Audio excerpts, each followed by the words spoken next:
تبھی ایک حدیث میں پوچھا کہ یا رسول اللہ صلی اللہ علیہ وسلم، ایک عورت، اس کے 2 شوہر ہیں،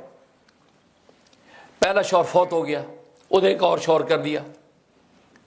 ظاہر اب آخرت کا تو 2 شوہر اس کے نام میں آ رہے ہیں، تو یہ دونوں میں سے کس کو ملے گی عورت؟ نبی نے فرمایا کہ اس کو اختیار دیا جائے گا، ایک روایت میں اس کو اختیار دیا جائے گا کہ پہلے کو اختیار کریے دوسرے کو، ایک یہ، اور دوسرا فرمایا ان دونوں میں جس کے اخلاق زیادہ اچھے ہوں گے وہ اللہ اس کو عطا کریں گے، جس کے اخلاق حسنہ ہوں گے اللہ اس کو یہ عورت عطا کریں گے۔ اب دیکھو یہ عبادت کا ذکر نہیں کیا کہ جو بڑا عابد ہوگا، تہجد گزار ہوگا، ذاکر شاغل ہوگا، بڑا نیک پارسا ہوگا، اللہ اس کو نہیں، ان میں اخلاق، کیونکہ دیکھو بعض دفعہ ایک شوہر نمازیں نہیں پڑھتا، روزے بھی ڈنڈے دار، نیکی عبادت میں ایسے ہی، لیکن بیوی کا اتنا اچھا شوہر ہے، ایسا ٹیک کیئر کرتا ہے، ایسی محبت کرتا ہے، بیوی نحال ایسے لگتا ہے جنت میں رہتی ہوں، تو اللہ کو وہ شوہر بہت پسند ہے، بنسبت اس کے جو بڑا عابد زاہد ہے، ہر وقت ناک کے اوپر غصہ کہ سارے جہنمی کنجر سجے کھبے، بیوی بھی جہنمی، بچے جہنمی، اور اپنے آپ کو جنت بنا کے پھرتا ہے،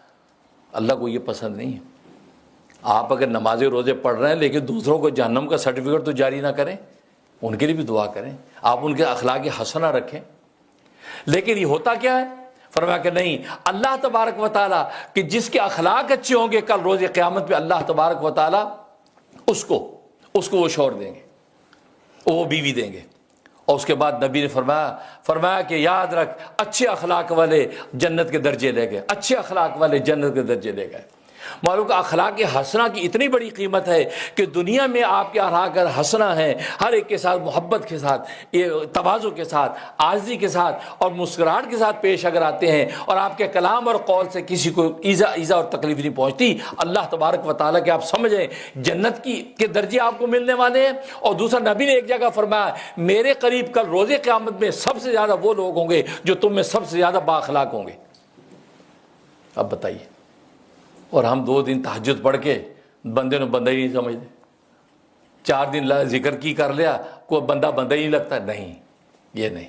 اللہ تبارک و تعالیٰ کے نظام ہی الگ ہیں، اللہ عبادت کا محتاج نہیں، اللہ تمہاری خدمت چاہتا تم کس درجے کے ہو۔ فرائض و واجبات پورے کر کے اگر لوگوں کے دل خوش آپ نے کر دیا ہے تو بس اللہ تبارک و تعالیٰ کے آپ کو جنت۔ یہاں تک حدیث میں آتا ہے، صحیح مسلم کی حدیث ہے، فرمایا کہ ایک عورت، اس کا بچہ گم ہو گیا، بچہ اگر گم ہو گیا اور وہ پریشان بے حال پھر رہی ہے، اور آپ جانتے ہیں کہ ماں کی ممتا کا عالم ہوگا جب بچہ اس کو گم ہے، فرمایا کہ جس بندے نے اس کو تسلی کا ایسا جملہ کہہ دیا کہ جس سے اس کو کچھ سکون اطمینان ہو گیا، اس کو ایک ہوپ ہو گئی کہ نہیں میرا بچہ سیف ہے، مل جائے گا، ایسا جملہ جس نے کہہ دیا، فرمایا دخل الجنہ، وہ جنت میں داخل ہو گیا۔ اب بتائیے، جنت کی ضمانت نبی دے رہے ہیں۔ اب یہ دیکھو، یہ ایک بڑا سینٹر ہی ہے دار التزکیہ، خواتین بھی آتی، ایک بچہ اوپر منزل میں ادھر چلا گیا، اب ماں پریشان پھر میرا بچہ کہاں ہے، بچہ دوڑ رہی، اب آپ نے کہا بی بی کیا ہوا؟ میرا بچہ پتہ نہیں کیا مل نہیں رہا، او نہیں بی بی پریشان ہو، یہ اوپر نیچے بڑی کلاسز ہیں، بچے ادھر بھی کھیل رہے ہیں، یہ بچے ہیں، گم نہیں ہوتا، یہاں سے گم نہیں ہوتا بچہ، میں بھی دیکھتا ہوں مل جائے گا۔ آپ نے یوں کہہ دیا نا، نبی فرمایا اس کو تسلی ہوگی کہ ہاں نہیں یہاں یوزل ہے، ایسا بچے ادھر ادھر چلا جاتا ہے، پر اس کے دل کو جیسے تسلی ہوئی اللہ نے آپ کے لیے جنت لکھ دی۔ نہ آپ کی نماز کا ذکر ہے، نہ روزے کا ذکر ہے، لیکن اتنی سی تسلی دینے پہ یہ کلام، یہ زبان ایسی چیز ہے۔ تبھی تو صحیح مسلم کی حدیث ہے کہ جیسی صبح ہوتی ہے تو ہمارے جسم کے سارے اعضاء اس زبان کے آگے ہاتھ جوڑ کے کھڑے ہو جاتے ہیں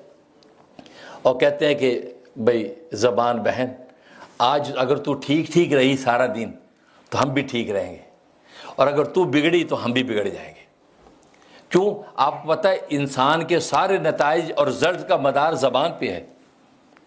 تو یہ سارے اعضاء ہاتھ جوڑ کے کہتے ہیں تو ٹھیک رہنا۔ کیا مطلب اگر تم نے کوئی ایسی الٹی بات کر دی اور پٹائی ہوئی تو پٹائی زبان کی ہوتی ہے، سر کی ہوتی ہے، زبان کی تو نہیں ہوتی نا، زبان بار کرتا کوئی وہ تو تھوڑے سر تے مارے گا، ٹانگا توڑے گا، اس لیے ٹانگے ہاتھ پر ہاتھ جوڑ دے، یار جے تو کوئی پٹھی گل کی نا کوٹ سانو پیڑی ہے تو ٹھیک روی، یہ ہوتا ہے نا۔ اور اگر تم نے کوئی اچھی بات کی تو نفع کس کو ہوگا؟ اعضاء کو۔ اب آپ نے بہت اچھی بات کی تو شاباش کس کو ملتی؟ پیٹھ کو ملتی نا، شاباش، پیٹھ پہ ہاتھ، شاباش، سر کو چومتے ہیں، ماتھا چومتے ہیں، ہاتھ چومتے ہیں، زبان کو نکال کے کوئی نہیں چوم، بڑی سونی گل کی تھی، ایسا کوئی کرتا؟ تبھی کہتے کہ زبان پر مدار ہے آپ کے اچھے برے عمل کا، اچھی بات بولی تو شاباش اعضاء کو ملنی ہے، تبھی اعضاء کہتے کہ اچھی بات بولنا، ساتھ کو چوڑ نہ ماری، بڑی کوٹ پہنی، ٹنگا ساڑیاں ٹوٹ رہی ہیں، سر ساڈا پھٹنا ہے، تو گل صحیح کری، اور جب پٹھی گل کی تھی، پٹائی ہماری، اچھی بات کی تو شاباش ہمیں ملے گی۔ تو دیکھو زبان کا کتنا جو کردار ہمارے زندگی میں، اور اخلاق کی بنیاد ہی زبان ہے، کیونکہ آپ کے اخلاق کی حسنات اسٹارٹ ہی زبان سے ہوتے ہیں۔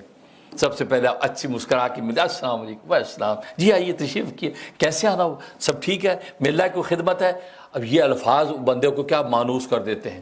وہ کہتے ہیں ماشاءاللہ کیسا اچھا آدمی ہے، کہ اچھا استقبال کیا اس نے۔ اخلاق ایسا شروع زبان سے ہوتے ہیں،